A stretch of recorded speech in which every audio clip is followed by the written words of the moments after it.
কিছু মানুষ মনে করে যে নারীরা হিজাব পরে কারণ পুরুষরা পশুর মতো। এটা সঠিক নয়, কারণ আমরা পুরুষ হিসেবে আল্লাহ কোরআনে আমাদের বলেন, মুসলিম পুরুষদের বলো, আমি একজন মুসলিম, আমি 13 বছর আগে ইসলাম গ্রহণ করেছি। তাই আল্লাহ আমাকে নারীদের প্রতি কুদৃষ্টিতে না তাকাতে আদেশ করেছেন। কেন?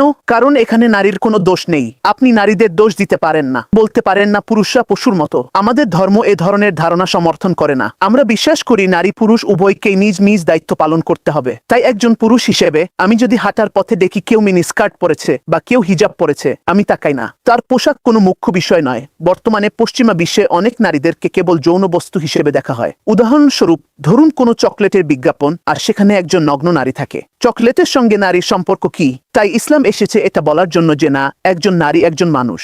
একজন নারী হিসেবে আপনার শরীরের অঙ্গের চেয়ে অনেক বেশি কিছু দেওয়ার আছে। এই কারণেই ইসলাম নারীদের যৌনবস্তু হিসেবে দেখার বিরোধিতা করে। হিজাব এমন একটি প্রতীক যার মাধ্যমে বোঝা যায় সে একজন মুসলিম নারী। আমরা পুরুষরা দৃষ্টি নির্ভর স্বভাবের, আমরা দেখার মাধ্যমে প্রভাবিত হই। তাই হিজাব যা করে তা হলো, এটা আপনাকে কিছুটা হলেও সেই সব পুরুষদের থেকে রক্ষা করে যাদের উদ্দেশ্য খারাপ। Try the Quranly app today.